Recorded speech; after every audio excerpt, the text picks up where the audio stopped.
After decades of the Democrats misrepresenting the American people, we finally are making progress towards the Constitution and the Bill of Rights as it was intended. They have this real bad tendency on the left of using legal warfare and creating legal fiction in order to implement policies that erode the actual fabric and meaning of our country. And the most recent event that has caused this is the 14th Amendment. And it seems like it's going to be rolled back in a huge way. And if you are not familiar, that is birthright citizenship. Now, the idea of birthright citizenship, as many people are aware, has more to do with the slaves that were here already that needed to be able to have a path to citizenship. It wasn't ever intended for a Mexican to just come across the border and drop their baby off and have them just become an American citizen. But the Democrats have really convinced everybody on earth that that is the most important aspect of our 14th Amendment.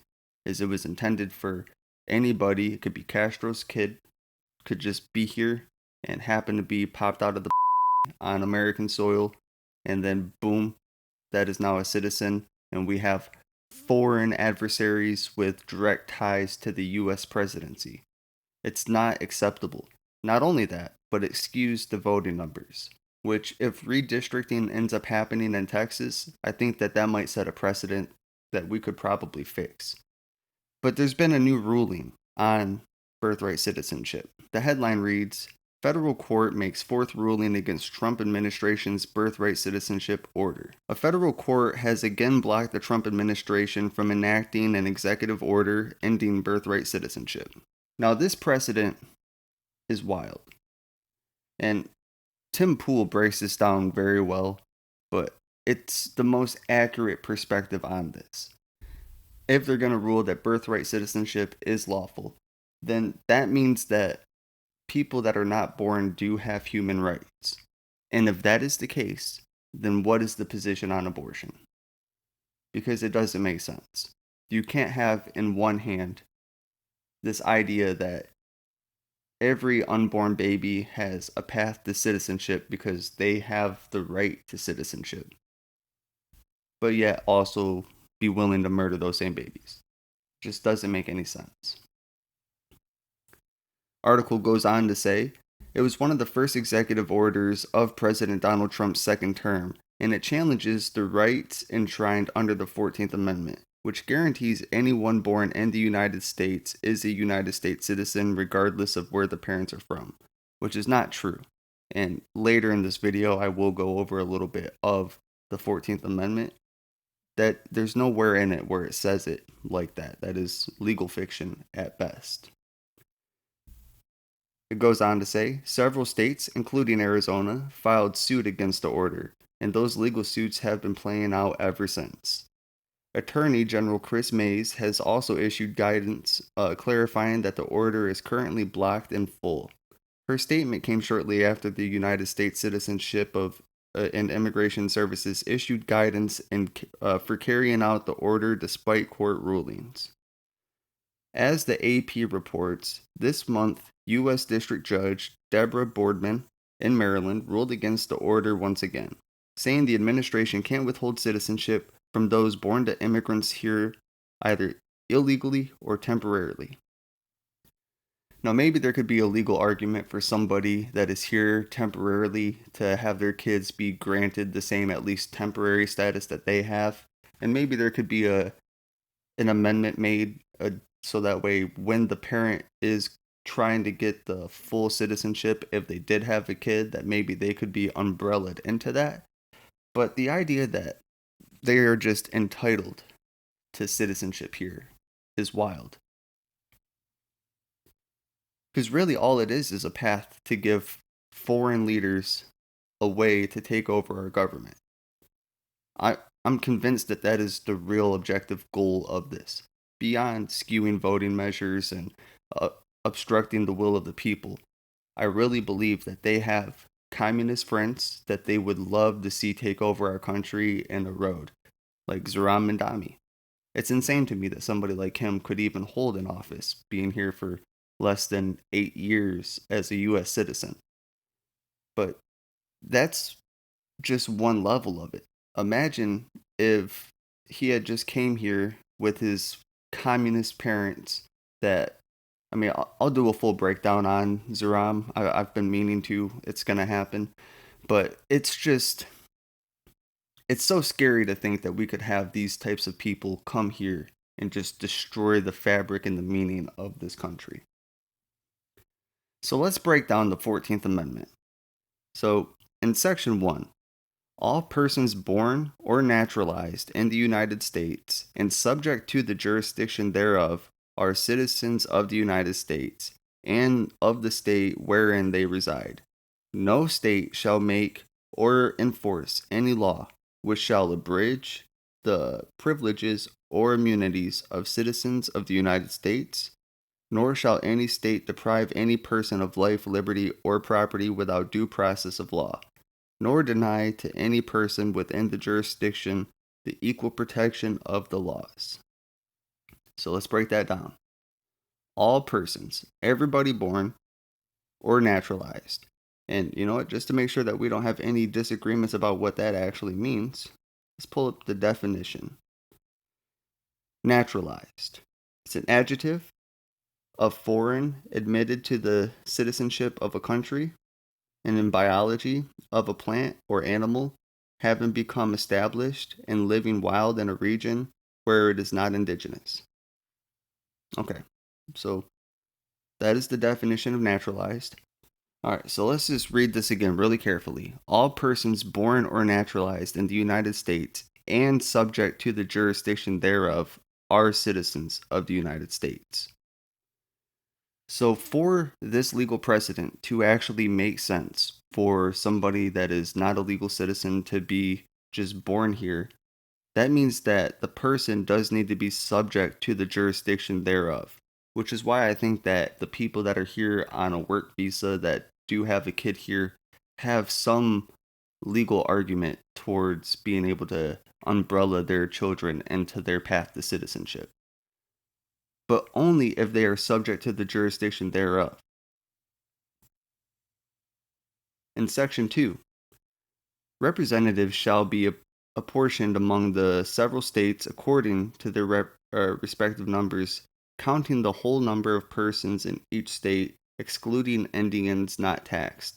But when the right to vote at any election for the choice of electors for president and vice president of the United States, representatives of Congress, the executive and judicial offices of a state, or the members of the legislature thereof, is denied to any of the male inhabitants of such state, being 21 years of age, and citizens of the United States, or in any way abridged, except for participation in rebellion or other crime, the basis of representation therein shall be reduced in the proportion which the number of such male citizens shall bear the whole number of male citizens 21 years of age in such state. So Section 2 is essentially saying that the way that the representation of our votes will be represented in Congress is based on males of the age 21 or older that are citizens of the United States. So if a Mexican woman came here, had a kid, and that kid was given birthright citizenship, at the age of 21, that is when it starts to change how the votes divvy out into Congress. Section 3. No person shall be a senator or representative in Congress or elector of president or vice president or hold any office, civil or military, under the United States or under any state, who have previously taken an oath as a member of Congress or as an officer of the United States or as a member of any state legislature or as an executive or judicial officer of any state to support the Constitution of the United States shall have engaged in insurrection or rebellion against the same or given aid or comfort to the enemies thereof, but Congress may, by a vote of 2/3 of each house, remove such disability. So going in further, I believe the reason they included this was because The Civil War was an insurrection. The Democrats were outraged that we wanted to get rid of their illegal workforce, which is really still what they're upset about. So in Section 3, they wanted to make sure that those Confederates that they had to fight this war against were not able to take office. Section 4. The validity of the public debt of the United States, authorized by law, including debts incurred for payment of pensions and bounties of services and suppressing insurrection or rebellion, shall not be questioned. But but neither the United States nor any state shall assume or pay any debt or obligation incurred in aid of insurrection or rebellion against the United States, or any claim for the loss of emancipation of any slave, but all such debts, obligations, and claims shall be held illegal and void. Which is just really further on. You guys wanted to destroy this country with your illegal workforce and this misrepresentation of humanity, and any loss of wages that happens when they started the Civil War, any loss of property, it's not our problem. In Section 5, the Congress shall have power to enforce by appropriate legislation the provisions of this article. So, just going back to Section 1 one more time, all persons born or naturalized in the United States and subject to the jurisdiction thereof indicates that somebody that is born here by an illegal that is not under the jurisdiction thereof is not a legal citizen. So birthright citizenship should not be allowed. But the Democrats are willing to shoot themselves in the foot. And because they're pushing this, and we just had our fourth ruling on it, I believe that this really is going to lead to abortions just being totally banned outright. But abortions aren't the only thing at risk of being banned right now. It looks like gay marriage may be overturned and brought back to the states for their decision, just like what happened with Roe v. Wade. So, SCOTUS has been asked to overturn same-sex marriage. What is Trump's stance? So just to break down the article really quickly, the United States Supreme Court has officially been asked to overturn the 2015 decision that granted equal marriage rights to the gay couples of America.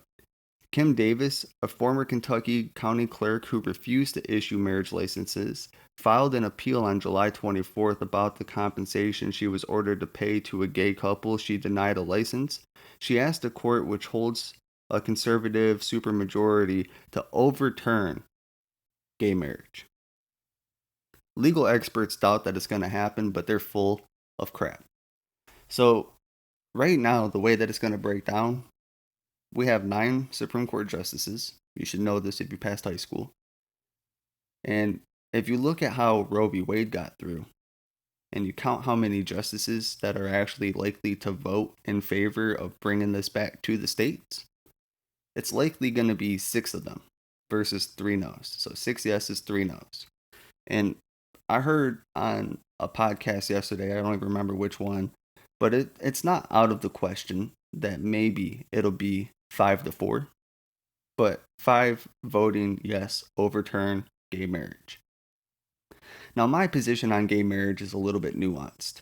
I believe that marriage is a religious ceremony. It doesn't make sense for somebody that doesn't actually follow the Bible to get quote unquote married.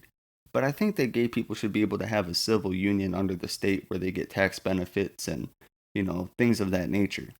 But the idea that gay couples are fighting for marriage is the equivalent of Catholics arguing that they should be able to have a bar mitzvah for their 13-year-old. You are not part of that religion. Why do you want that ceremony? Now, again, civil union, tax benefits, no problem. Who cares? You want to live together, nobody has an issue with that.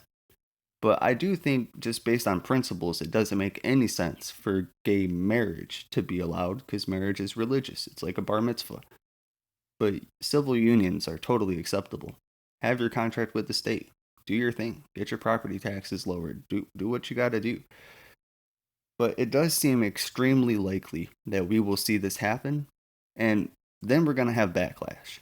We're going to see all of the leftists go back into the streets, and I'm going to get another 20 videos with 1 million views on Facebook and other platforms just exposing the insanity that the left has, the radicalization of the left. And really, you should just ask yourself, out of context, if we were watching a movie and there was this huge movement to murder unborn babies, in what context could that ever be a positive or viewed as a good thing? It's very evil, it's very eugenic, it's totalitarian, and it's unacceptable. But that's all for now. If you enjoy my content, like, comment, share. Please comment and share. It really helps a lot. Follow me on all social media platforms at Brian D Exclusive. If you want to support the channel, I do not have a Patreon yet, but you can donate to me on Cash App, also Brian D Exclusive. And I'll see you all in the next one. Peace.